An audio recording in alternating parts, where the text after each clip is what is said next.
رہوں جب تلک میں زندہ، کوئی غم نہ پاس آئے، کوئی غم نہ پاس آئے، رہوں جب تلک میں زندہ،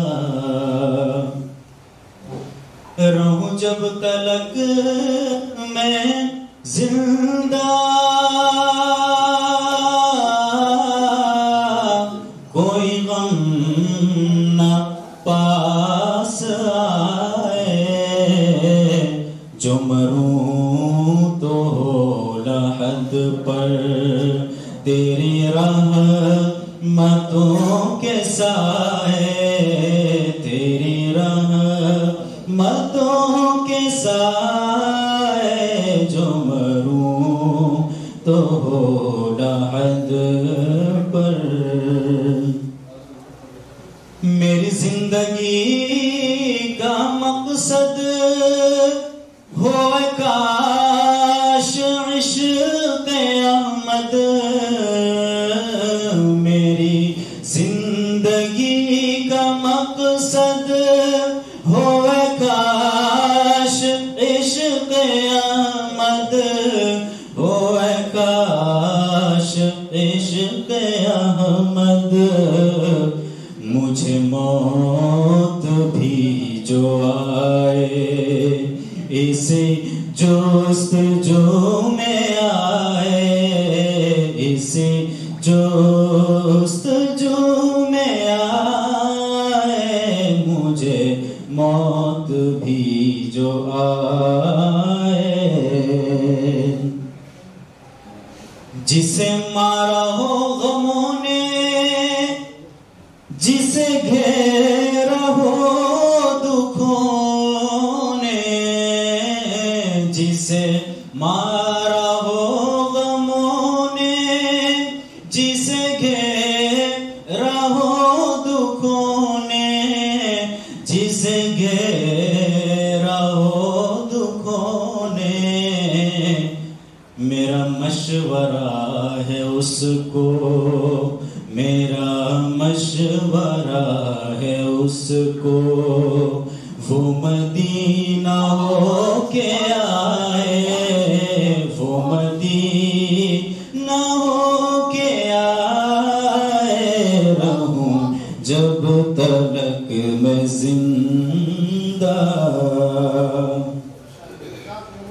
چلی آندھیاں غموں کی، گری بجلیاں دکھوں کی، چلی آندھیاں غموں کی، گری بجلیاں دکھوں کی، گری بجلیاں دکھوں کی، یہ تیرا کرم ہے آقا، یہ تیرا کرم ہے آقا، یہ قدم نہ ڈگمگائے، یہ قدم نہ ڈگمگائے، یہ تیرا کرم ہے آقا،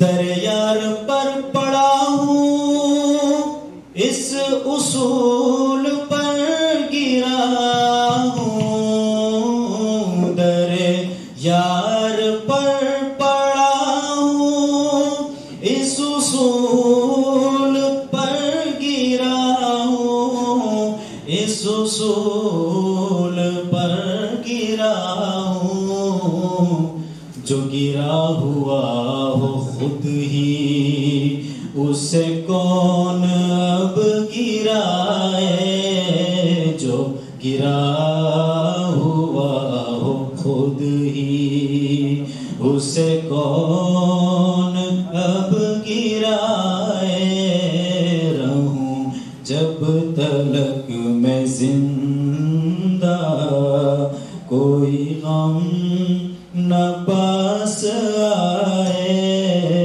جو مروں تو مولا حد پر تیری رحمتوں کے سائے.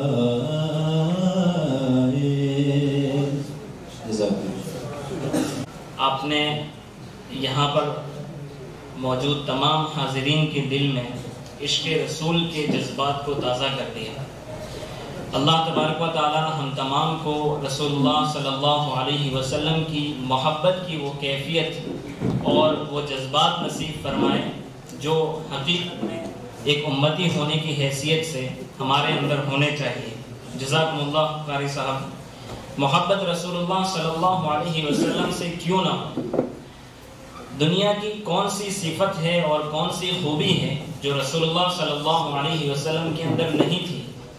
ایک پیار کی جانے والی شخصیت میں اور ایک محبت کی جانے والی شخصیت میں ہونے والی کون سی وہ خوبی تھی جو رسول اللہ صلی اللہ علیہ وسلم میں نہیں تھی؟